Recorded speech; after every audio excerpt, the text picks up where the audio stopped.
Hello students. तो students आज जो बेसिकली हम करेंगे वो आपका चैप्टर नंबर 10 है। चैप्टर नंबर 10 है आपका सिंपल एंड कंपाउंड इंटरेस्ट। तो बेसिकली जो हम बात करेंगे आज सिंपल इंटरेस्ट पर बात करेंगे। तो सिंपल इंटरेस्ट को देखने से पहले एक काम हम फाइंड आउट कर लेते हैं, प्रिंसिपल। ठीक है, स्कूल वाला प्रिंसिपल नहीं है, इसकी स्पेलिंग भी थोड़ा डिफरेंस है उससे। ठीक है, तो इसको पी से डिनोट करते हैं बच्चों हम प्रिंसिपल को। तो प्रिंसिपल का मीनिंग क्या है? This sum borrowed. ठीक है, तो कुछ हम अमाउंट, कुछ मनी किसी से हम बोरो करते हैं तो हम उसको क्या कहते हैं? प्रिंसिपल। ठीक है, तो नेक्स्ट है इंटरेस्ट। कि सिंपल इंटरेस्ट क्या है कि अगर इंटरेस्ट को हम कैलकुलेट करते हैं ओरिजिनल प्रिंसिपल पर, जो हमारे पास ओरिजिनल प्रिंसिपल था, सपोज हमारे पास कोई मनी है, हमने किसी से उधारी ली, उसको बोरो करा, तो उस पर जो सा इंटरेस्ट कैलकुलेट होगा कुछ टाइम पीरियड के लिए, तो हम उसको क्या कहेंगे? Simple interest. तो सिंपल इंटरेस्ट को हम शॉर्ट फॉर्म में कैसे लिखते हैं? S.I, और प्रिंसिपल को शॉर्ट फॉर्म में किससे डिनोट करते हैं? P से। तो सिंपल इंटरेस्ट क्या है? एक ऐसा इंटरेस्ट जो कैलकुलेटेड होता है ओरिजिनल प्रिंसिपल पर कुछ टाइम पीरियड के लिए, हम उसको क्या कहते हैं? Simple interest. प्रिंसिपल क्या है? This sum of money borrowed, कि हमने किसी से मनी क्या करी? बोरो करी।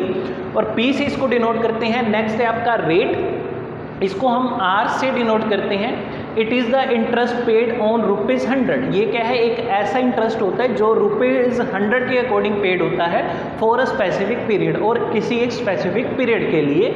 नेक्स्ट है टाइम। की हमने मनी बोरो करी, किस टाइम के लिए करी? 2 ईयर्स के लिए करी, 1 ईयर के लिए करी।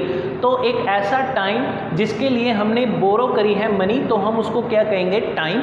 और उसको हम इसमें किससे डिनोट करेंगे? टी से।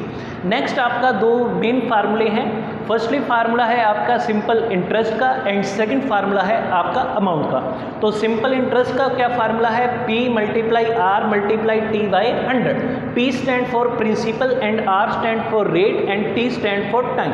तो जब आपको एक क्वेश्चन दिया जाए कि आपके पास P गिवन है, दिस सपोज कर लेते हैं कुछ भी है, रेट की वैल्यू रेट ऑफ परसेंट आपको गिवन है, सपोज कर लिया कुछ भी दे दिया उन्हें, टाइम भी आपको दे रखा है, तीनों वैल्यूज आपको दे रखी हैं, P की भी, R की भी और T की। उसने क्वेश्चन पूछ लिया फाइंड द सिंपल इंटरेस्ट। तो आपने सिंपल इंटरेस्ट को बाय यूजिंग दिस फार्मूला आपने क्या करना है? वैल्यूज यहाँ पर सब्स्टिट्यूट कर देनी है, आपके पास सिंपल इंटरेस्ट की वैल्यू आ जाएगी। तो ये फर्स्ट क्वेश्चन आ गया आपका। सेकंड, उसी में क्वेश्चन पूछ सकता है कि आफ्टर दी सिंपल इंटरेस्ट लगने के बाद कि जो प्रिंसिपल था वो किस अमाउंट में चेंज हो गया है, उसको भी फाइंड आउट करो।